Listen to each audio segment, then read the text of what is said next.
What's going on, guys? Tower number 9 here, and today I want to do a quick deck overview and tournament report for the deck that I took to the San Francisco Planetary Qualifier yesterday. I had a lot of fun at this event, and yeah. So first we're going to discuss the deck list. I have the deck image up here on the screen. I was playing a Cunning Sabine build, and I had been thinking maybe I want to play double red Sabine. That's really what I'd been hoping to take to the event, actually.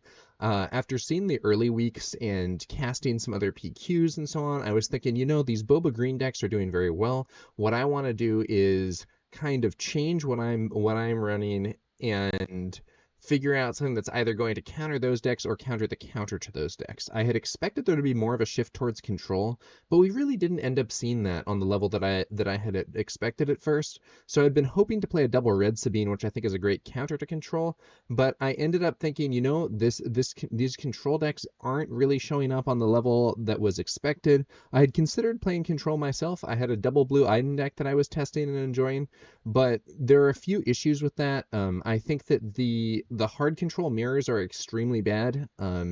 It's not to say that I can't win them. I can win them, but they feel like they are low agency matchups, and they're primarily decided in deck construction based on how many cards you're taking to specifically counter those mirrors. So, how many copies of cards that can target your opponent's hand, how many restocks, are you playing Bounty Hunter Crew for Recursion and stuff like that? And it felt like a scenario where there were really a lot of cards that I didn't want in my deck at all, except in these matchups, but that I probably had to actually even main deck them for these matchups. It's also just something where the games can go really long. Ultimately, I was dissatisfied with where I was at on the double blue Iden, and I ended up going back to Sabine, but because it wasn't going to be as control-oriented an environment as I had expected, I decided that I was going to run a Cunning Sabine or a yellow Sabine build where I was focused on putting more pressure on in the space arena and being able to attack with multiple small units. So multiple small units is a good tactic against control, and going to space seemed like the way to go against some of these Boba decks, because a lot of them were not really running that many space units, and the idea of going to space also prevents them from being able to trigger their super laser technician anywhere near as reliably. So if your opponent plays out super laser tech, but your turn 1 and 2 plays are space units, they don't necessarily have an easy way to get that super laser technician turned into a resource in order to match your Sabine flip with a Boba flip. Sometimes they'll be passing and holding things back and waiting to attack into Sabine when she deploys with the super laser technician, but even so, Boba's not going to be on the field first. And you're in those situations, you also have a few options to try and counter that. So, in testing, I had a game, for instance, where my opponent had a super laser technician waiting for Sabine. I played Leia Defiant Princess, exhausted their super laser technician. Now that super laser tech doesn't get to swing, Boba doesn't get to come out this turn, and I put a lot of pressure on. Anyway, that was the core idea of the deck. And I also found that I wanted to be playing Spec Force Soldier again. That was kind of a set 1 card that I think sort of fell by the wayside in Sabine builds for set 2, but seemed like it was a good option to deal with some of the blue-red Rebel decks in particular. So if you're running into Han 2 blue, if you're running into Ray Red, I think the Spec Force Soldier is actually quite solid there because of the Sentinels they can throw out there, especially things like, the Village People for Ray or the early Obi-Wan from Han 2 Blue. Having a Spec Force Soldier to get past those things, even just for a turn, can sometimes really make a difference. So this was the build. I think that if you look at the build in comparison to other Sabine decks, one notable thing is that I'm running Daring Raid. This is not a card that everybody's running. It is, in my opinion, very effective in certain situations. You do sometimes end up resourcing it early on, and I actually ended up making a little change to the deck. Earlier I was running 3 copies of Daring Raid, but I ended up swapping one of those for a Hotshot Blaster, because I did find that I was maybe resourcing this card if I had it really early in at least some situations. Sometimes you would want to keep it early. So for instance, if you think they're going to do Greedo McClunky and you have a 1-cost unit, you can Daring Raid their Greedo, kill it, and then and then play your one cost, or you could play anyway. That's a potential option, or you could do a similar thing later on in the game with, like, turn 2 they play Greedo, you can daring raid it and play a 2-cost space unit or whatever it is. Anyway, one thing I want to give a shout out to Ryan, aka Rebel Resource, for tipping me off to L3 being a good card. So in my testing, I did not run the 2 copies of L3 in this deck. I had one of those as an R2-D2 and one of those as a 3rd Leia Defiant Princess as part of the multiple small unit tactics. But I think L3 is actually a better option there, thanks to her smuggle and the shield sometimes really coming in handy. She isn't a rebel, but that doesn't always end up being a big problem. And Ryan was the one who tipped me off to that, I think a day or two before the event, after he heard me discussing the I think it was actually on Saturday. He heard me saying that I was going to be playing Yellow Sabine on the Buckethead stream of a different PQ, and we ended up talking over, and he recommended L3. He had some other thoughts too. I think I didn't necessarily take all his suggestions, but L3 definitely made it in because of him. So shout out to Ryan. That was some cool stuff. The rest of it, I think, is pretty straightforward. One thing that I want to quickly address is that I am not running the Darksaber. There are 2 main reasons for that. Number 1 is that in my opinion, the current environment has too much upgrade removal. I've even seen people main decking confiscates and stuff. And as a result of that, I think Darksaber is becoming riskier, and I personally prefer not to run it. But the other reason that I was not running the Darksaber at this event is, that was the main reason, and that was what I was mostly thinking of. But secondarily, I think Yellow Sabine doesn't make as good use of it, and this is something that I was almost discovering in the event. The Falcon is such a good play and limits you to 3 resources on the next turn, which means that you often wouldn't have the 4 resources to play the Darksaber on Sabine's flip turn. You can still play a Wing Leader on Sabine's flip turn, and it's really good. But if you want to keep the Falcon in play, you can't be playing the Darksaber at that time.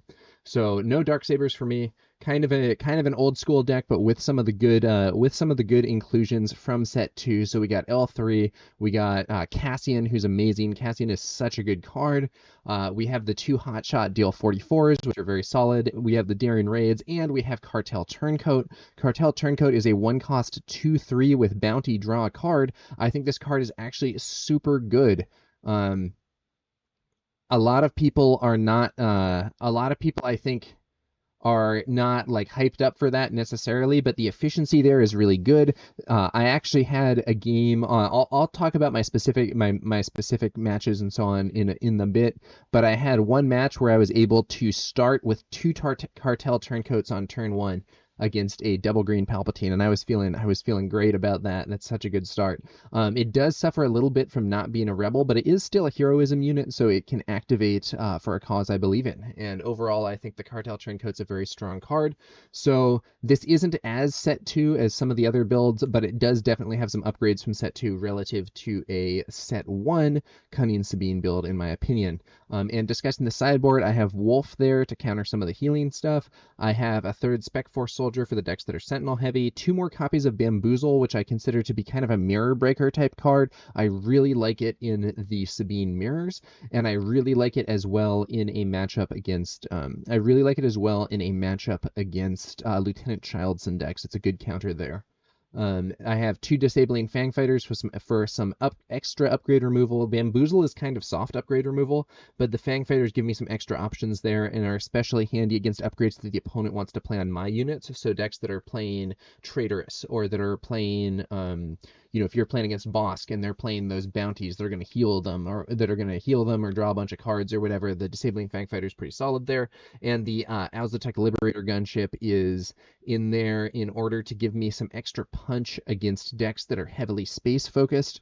So that ambush is really good against the lurking TIE Phantoms, for instance. You can ambush them and usually defeat them and stay alive. Even if they've been buffed by an experience token from Tarkin, you can still take them out and stay alive.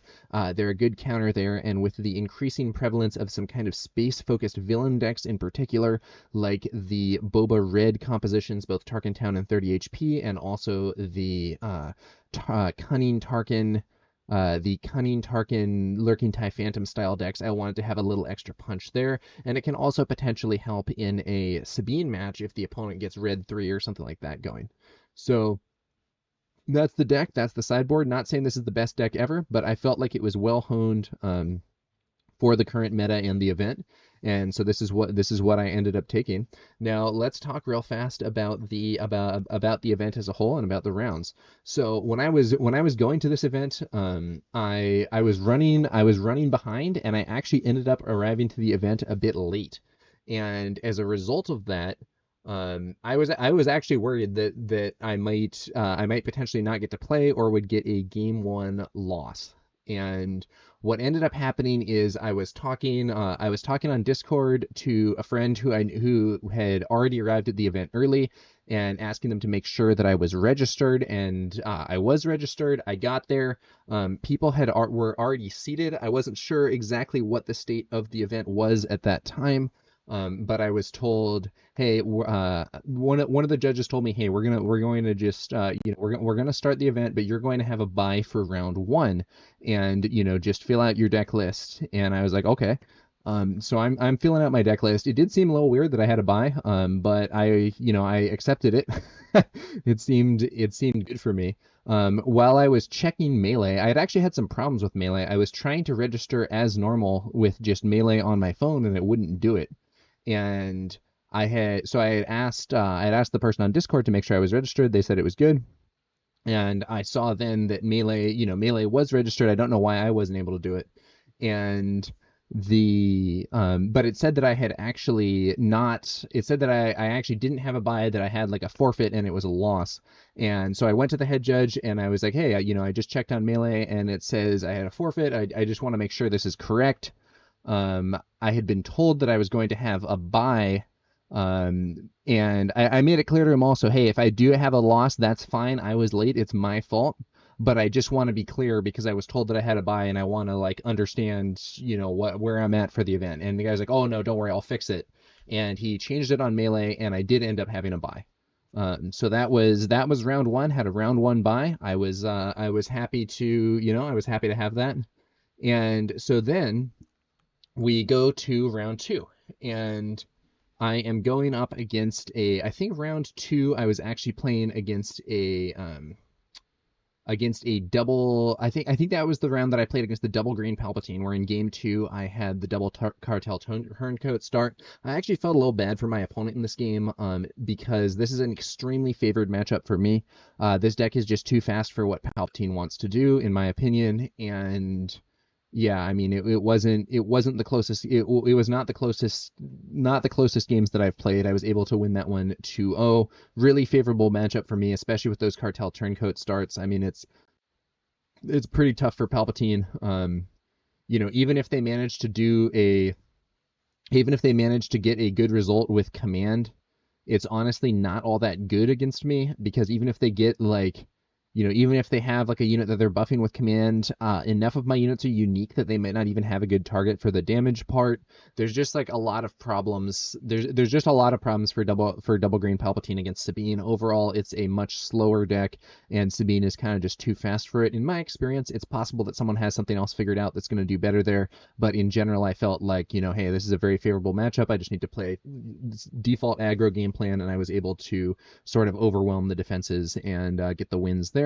So that was pretty good. So that's my round 2. And round 3 I ended up against a in a Sabine mirror against a green Sabine, and I actually in that one I ended up also being able to win 2-0. I felt like I was pretty well prepared. I believe I managed to bamboozle a Darksaber in one of those games, which is really so Bamboozle is, the reason I referred to Bamboozle as a mirror breaker earlier is because if they go for Wing Leader or Darksaber on Sabine and you bamboozle them, not only does Sabine miss her attack that turn, but it either destroys the experience counters from Wing Leader completely, or it bounces Darksaber and they have to spend 4 resources replaying it if they want to get it going again. It's just such a huge setback that usually you're just going to win the race at that point. So I was able to win against the green Sabine, and ended up so I was 3-0.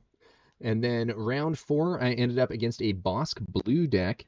And it was interesting. You know, the first game that we had was actually so crazy because it ended up going really long, but both of us were getting unlucky. So like neither of us could close it out, and it was a really weird situation. I think we might have played that game for legitimately like 30 minutes or something.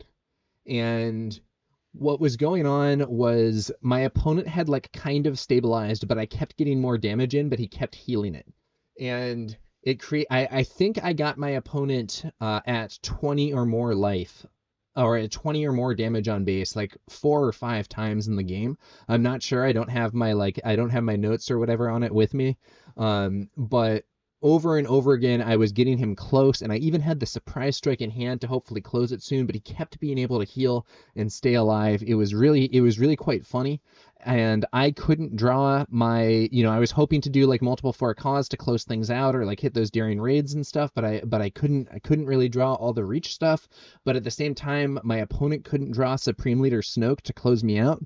I kept thinking, okay, he's gonna have Snoke at any time, and then I'm just done for. But he just couldn't draw it. So it got into a really drawn out scenario, and it ended up though that he managed to heal like out of the danger zone. I still wasn't really drawing anything, and he had an Emperor Palpatine on the board. And I ended up actually scooping for time, which is not something you normally do as Sabine. But I think we were legitimately like 30 minutes or something into the game. It wasn't over. It was probably going to end in the next 2 or 3 turns, but it was taking long enough that I just wanted to have more time for other rounds in case that one went really long. And then so I scooped for time there. We go into game 2, and in game 2, my opponent was, it was an interesting thing. Once again, I was able to do a lot of damage early, but my opponent was able to get the client out and got a lot of healing from it. Was actually able to at one point get a doubled heal with the client from Bosk, and at that point I was struggling to, get back and do enough damage to take over, and my opponent ended up getting the win there. Well played to him. The client actually was quite good in both games, which is funny because in my testing, the client has generally been much weaker than I had anticipated when I was first looking at the set. I think like if I had a list of the most overrated cards, he would actually be high on it, at least in terms of like expectations versus reality. But in these games, my opponent was making good use of him and was able to get a lot of results. So hey, hats off to the opponent. He had some interesting stuff. I heard about a different game where he actually played an out of aspect redemption medical frigate and got like a huge heal in a different match. And so yeah, I thought it was an interesting scenario. My opponent played it very well and was able to sort of quash what I was doing. And yeah, so hats off to him.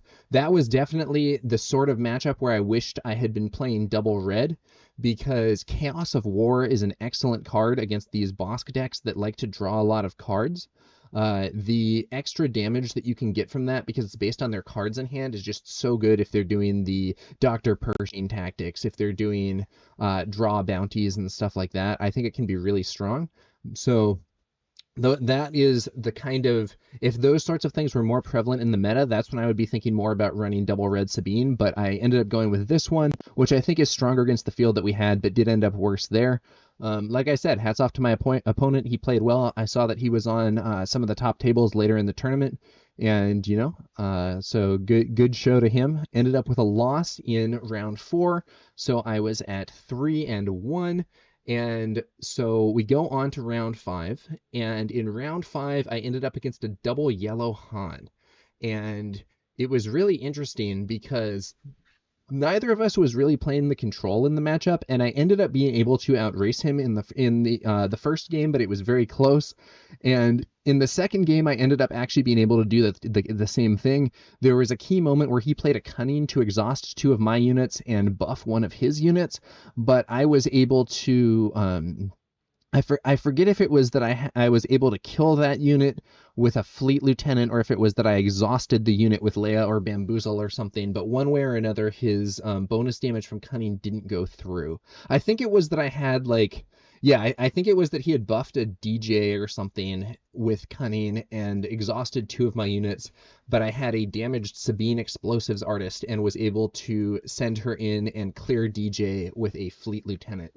and get it so that the bonus damage from my opponent's Cunning was wasted. And at that point, I felt like that was a substantial win for me, and I was able to keep that pressure on and ultimately get the win. After the game, my opponent was saying, "Oh man, maybe I should have tried to be the control more in that matchup." And it's interesting, I haven't done like really in-depth testing on that, but at least in these games, it felt like I was able to be the beatdown and put more pressure on because the yellow Sabine is very fast, but I think that especially if the opponent is hitting multiple Cunnings and stuff, that very well might not be the case. I think we saw one Cunning in each game, and one of the interesting things about double aspect decks in this game is they really do feel a lot better or worse based on how many copies of your double aspect legendary events that you draw. So that was round 5, so I won that. But I had a bit of an unpleasant surprise after this round. So when I went to report my result, I was told by the head judge that he had been in contact with somebody else and that they had actually administered it improperly by giving me a bye for the first round, and I should have had a loss, and that they had retroactively changed it so that I now had a loss. And I want to be very clear. I think it is totally valid to give someone a loss for being late. The event had not actually started when I arrived, but it was clearly like close to starting. I was definitely after the announced time, and I think it would be very strange if there was an advantage to being late. So if there was a system where being late would consistently cause you to get a bye, that would seem to me to favor being late, which would be that would just be bad for like just basic incentives for running a tournament. And so I think it's totally valid that I was given a loss, and I think I had told the judge earlier when it looked like I had a loss on Melee that I would be fine with having a loss, that I had arrived late. That was my fault. But one thing that I do want to say is that it was unfortunate that it happened that way, because changing it midway through the event meant that my pairings were messed up. Because I had been paired as if I was undefeated. In the first three in round 2, 3, 4. And I should have been, if I in fact had a loss, I should have been paired against opponents who also had a loss. That would conceivably have given me easier opponents, though I don't know what the exact matchups would have been, and it would have also made the tiebreakers more fair for my opponents, because I think the opponents that I played in those rounds ended up with perhaps a weaker tiebreaker than they would have otherwise, because their opponent had a loss for one of the earlier rounds instead of a win. I don't know for sure. I don't know all the tiebreaker math, but I want to be very clear. I think it's totally valid and legitimate for me to have been given a loss in that situation. I think it was a bit unfortunate that it happened retroactively and midway through the event, especially because it meant that I went from feeling pretty good about how I was doing. If I'm 4-1, it's like, okay, win these next 2 and I'm in for sure. But instead I was 3-2, and it became win these next 2 and I maybe make it on tiebreakers. So that was disappointing from my perspective, but I believe it was totally valid to give me a loss under the circumstances. I don't want anyone, I don't want anyone in the comments here going and harassing the judge or saying the event was run really badly. I actually thought the event was run very well. It's unfortunate that happened in the specific way that it did, but like I had said to the judge earlier, if I was being given a loss, I considered that to be potentially legitimate, because I had in fact arrived late. And yeah, so I did get the win against that double yellow Han in round 5, but instead of being 4-1, I was now 3-2. So to keep the dream alive, I had to win out the next 2, and then we would see where the tiebreakers put me.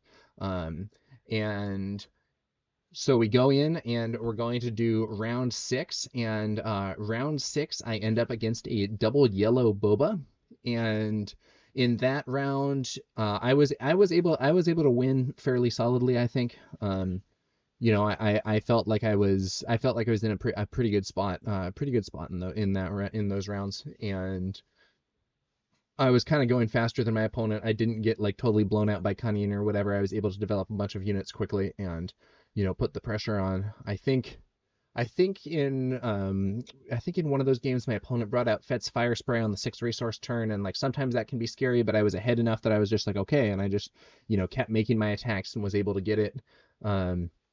So ended up going 2-0 there as well. At this point, I think all my rounds, except for the first round, where I ended up being given a loss, all of without like actually playing normally, all of the games that I had played had been 2-0 one way or the other because I think I had beaten my opponents 2-0, and then I think that the Bosk Blue had beaten me, so I had an 0-2 for that one. But that was all going to change in the final round, round 7, final round of Swiss play. I end up in another Sabine mirror, and this one was really close. These were probably my closest matches. These were probably my closest games of the day. So game 1, Sabine mirror, my opponent has the initiative. I don't like that. Initiative can be very important in this matchup.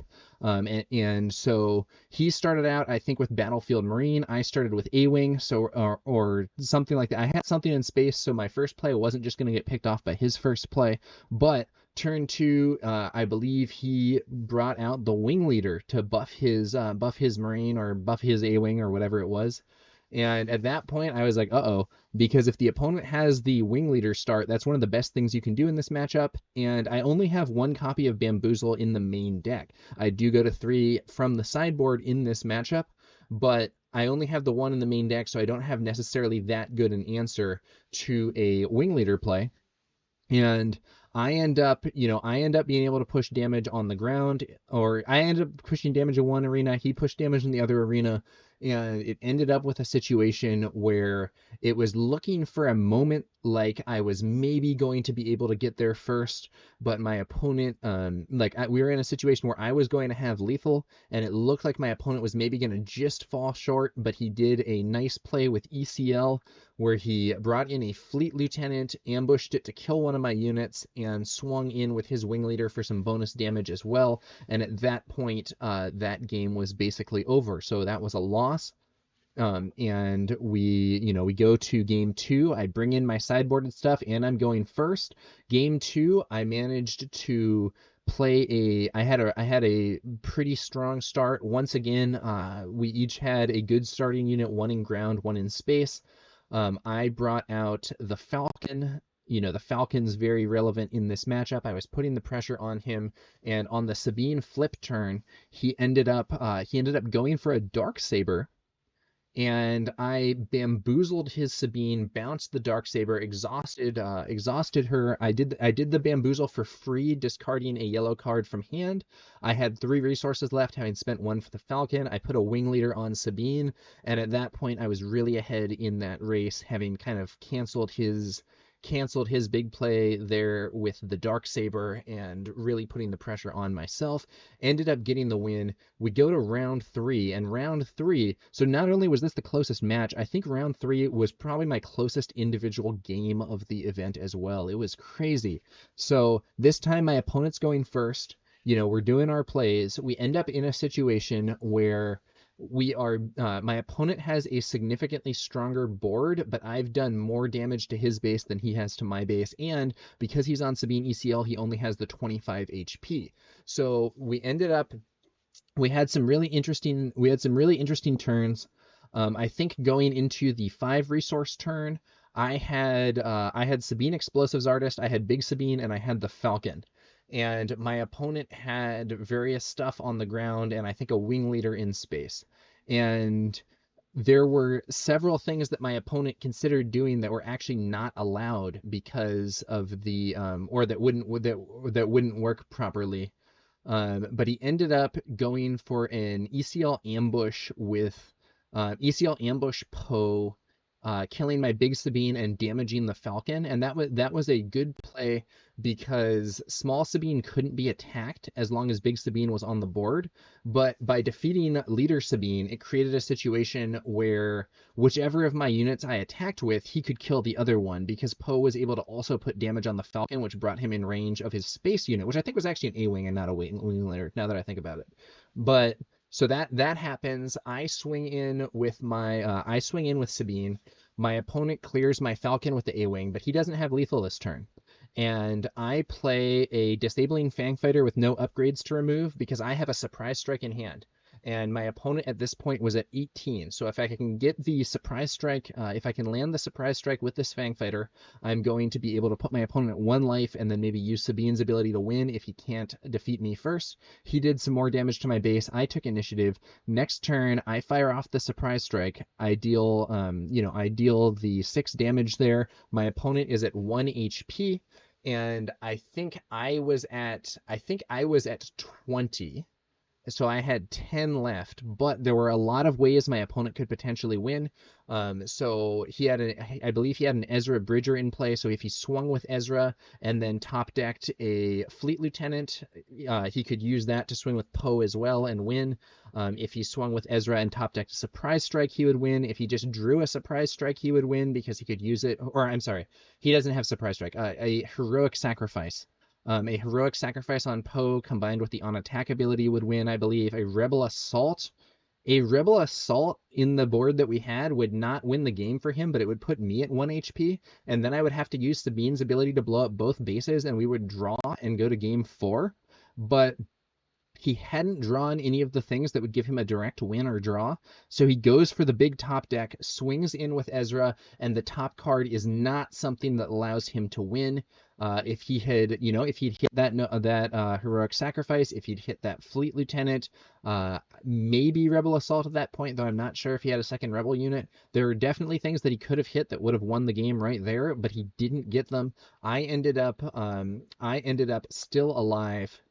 And I think what ended up happening, I think maybe he had boosted Ezra somehow. I'm not sure, but it ended up with a scenario where I used Sabine's ability, blew up his base, and left my base at 1 HP. So he came really close, but I ended up being able to get it. If he had top decked certain cards that turn, I would have lost. If he had top decked something different with Ezra, I think I would have lost if I'm recalling this scenario correctly. So it ended up being a super close match, but I did get the win, and I was 5-2. So I was on the bubble, and the question was going to be what was going on with the tiebreakers, and was I going to end up making the cut? So after all the results came in, we checked at it, and unfortunately my tiebreakers were actually really bad. I don't entirely know how this happened. I had thought that maybe because the matchups were handled incorrectly, it might actually end up being favorable for me on tiebreakers, because in the earlier rounds I was kind of playing in the wrong bracket. But one way or another, it didn't end up that way. I actually had some of the worst tiebreakers of anybody, and I didn't even make top 16, much less top 8. I ended up in 17th place.